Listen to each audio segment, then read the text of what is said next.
في قلب المتحف المصري صرخة مكتومة حبستها قرون طويلة. صلي على النبي واشترك في القناة ويلا بينا نبدأ.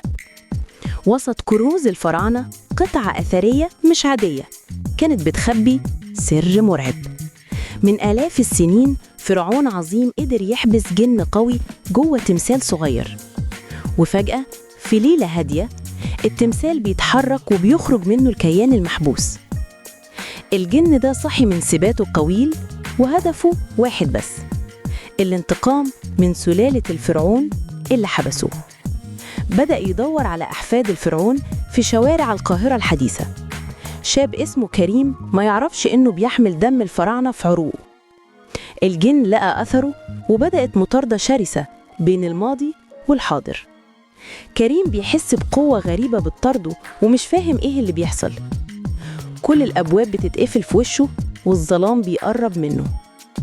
هل هيقدر كريم يواجه مصيره ويكتشف سر أجداده القديم؟ ولا هيكون ضحية لعنة استمرت آلاف السنين؟ الأحداث بتتصاعد والغموض بيزيد في كل لحظة. الصراع الأبدي بين الخير والشر رجع من تاني. نهاية المطاردة دي هتحدد مصير العالم. تابعوا معانا عشان تعرفوا إيه اللي هيحصل. وهنا خلصت حكايتنا. هشوفكوا تاني إن شاء الله.